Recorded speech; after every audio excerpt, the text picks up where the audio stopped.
ಭಾವನೆಗಳನ್ನು ಅವಳ ಜೊತೆ ಹೇಳಲೇಬೇಕಂತ ಕಾಯ್ತಾ ಇದ್ದೀನಿ. ಅದರಲ್ಲೂ ಇವತ್ತು ವ್ಯಾಲೆಂಟೈನ್ಸ್ ಡೇ ಅಂದ್ರೆ ಪ್ರೇಮಿಗಳ ದಿನ. ನನ್ನಂತ ಒನ್ ಸೈಡ್ ಲವರ್ಸ್ಗೆ ನಮ್ಮ ಪ್ರೀತಿನ ಹೇಳೋದು ಸರಿಯಾದ ದಿನ. ಯಾವತ್ತು ನನ್ನ ಪ್ರೀತಿನ ಹೇಳ್ತೀನಿ ಅಂತ ಕಾಯ್ತಾ ಇದ್ದೀನಿ.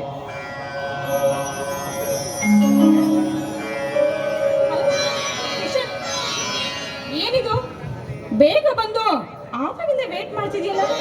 ನೀವ್ ವೇಟ್ ಮಾಡೋ ರೀತಿ ನೋಡ್ತಾ ಇದ್ರೆ ಯಾವ್ದೋ ಹುಡುಗಿಗೋಸ್ಕರ ವೇಟ್ ಮಾಡ್ತಿರೋ ಹಾಗಿದೆ. ಏಯ್ ನಿಜ ಹೇಳು, ಯಾರವಳು? ಸುಪರ್ಣಿಕಾ, ಈ ಕಾಲೇಜಿನಲ್ಲಿ ಎಲ್ಲರಿಗಿಂತ ಹೆಚ್ಚಾಗಿ ಕ್ಲೋಸ್ ಆಗಿರೋಳು ನೀನು. ನಿನ್ನ ಹತ್ರ ಹೇಳ್ದೆ ಇನ್ನು ಯಾರ ಹತ್ರ ಹೇಳಲು ಸಾಧ್ಯ? ಅದೇನಂದ್ರೆ ಏನಂದ್ರೆ ಯಾಕೆ ಕಡಗಡಿಸ್ತಾ ಇದ್ಯಾ? ಗೊತ್ತಾಯ್ತು. ನನ್ನ ಮುಂದೆ ಅವಳ ಹೆಸರು ಹೇಳ್ಬಿಟ್ರೆ ಅವಳ ಸೌಂದರ್ಯ ಕಾಂತಿ ಎಲ್ಲ ಕಡಿಮೆ ಆಗುತ್ತೆ. ಹೇಳು ಯಾರು ಅಂತ. ನೋಡು ಸುಪರ್ಣಿಕಾ, ಅವಳ ಕಾಂತಿ ಕಡಿಮೆ ಆಗಲು ಸಾಧ್ಯನೇ ಇಲ್ಲ. ಅವಳ ರೂಪ, ಸ್ವರೂಪ, ಅವಳ ನಡೆ ನುಡಿ ಇರುವ ಬಗ್ಗೆ ಹೇಳಲು ಪದಗಳೇ ಸಾಲದು. ಹುಣ್ಣಿಮೆಯ ರಾತ್ರಿಯಲ್ಲಿ ಚಂದ್ರನು ಹೇಗೆ ಆಕಾಶದ ಸುತ್ತ ಬಿಂಬಿಸ್ತಾ ಇರ್ತಾನೋ, ಅವಳು ನನ್ನ ಮನದಲ್ಲಿ ಯಾವತ್ತೂ ಶಾಶ್ವತ. ಅಂದ್ರೆ ಅವಳು ಹುಣ್ಣಿಮೆ ಚಂದ್ರನ ಚಂದ್ರಕಾಂತಿ ಇದ್ದ ಹಾಗಿದ್ದಾಳೆ ಅಂತಾಗಾಯ್ತು. ಈ ನನ್ನ ಹತ್ರ ಹೇಳ್ತೀಯೋ ಅಥವಾ? ಹೇಳ್ತೀನಿ ಕಣೆ. ಅಯ್ಯೋ ದೇವ್ರಿ, ನಾನು ಇವಳನ್ನು ಪ್ರೀತಿ ಮಾಡ್ತಿರೋ ವಿಷಯ ಇವಳ ಹತ್ರ ಹೇಳಿದ್ರೆ ಇವಳು ನನ್ನ ಗೆಳೆತನವನ್ನು ದೂರ ಮಾಡಿದ್ರೆ?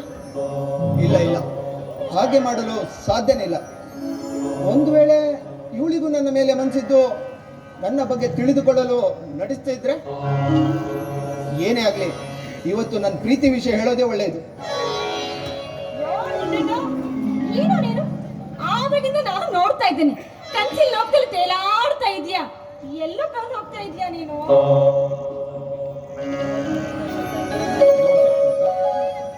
ಇದ್ದ ವಿಷಯನ್ನು ನೇರವಾಗಿ ಹೇಳ್ತೇನೆ. ಆಕಾಶದಲ್ಲಿ ಮಿನುಗುವ ನಕ್ಷತ್ರಗಳಂತೆ ನನ್ನ ಹೃದಯ ಬಡಿತ ಸದಾ ನಿನ್ನ ಹೆಸರನ್ನು ಪಡಿಸಿದ್ದೆ. ನಿಜ ಹೇಳ್ಬೇಕಂದ್ರೆ ನಾನು ನಿನ್ನನ್ನು ಮನಸಾರೆ ಇಷ್ಟಪಡ್ತಿದ್ದೀನಿ. I love you Suparnika, I love you. ಹೇಳ್ತಾ ಇದೀಯಾ? ಮಾತಲ್ಲಿ ಸ್ವಲ್ಪ ಹಿಡ್ತಾ ಇರ್ಲಿ ಅಲ್ಲ. ನಾನು ಸ್ವಲ್ಪ ಕ್ಲೋಸ್ ಆಗಿ ಮೂವ್ ಮಾಡಿದ್ದಕ್ಕೆ ಅದನ್ನ ಪ್ರೀತಿ ಅನ್ಕೊಂಡ್ಯಾ? ನಮ್ಮಿಬ್ಬರ ಮಧ್ಯೆ ಪ್ರೀತಿ ಆಗ್ಲಿಕ್ಕೆ ಸಾಧ್ಯನೇ ಇಲ್ಲ. ನಾವಿಬ್ರು ಸ್ನೇಹಿತರು. ಸ್ವಲ್ಪ ನೆನಪಿರ್ಲಿ ನಿನಗೆ.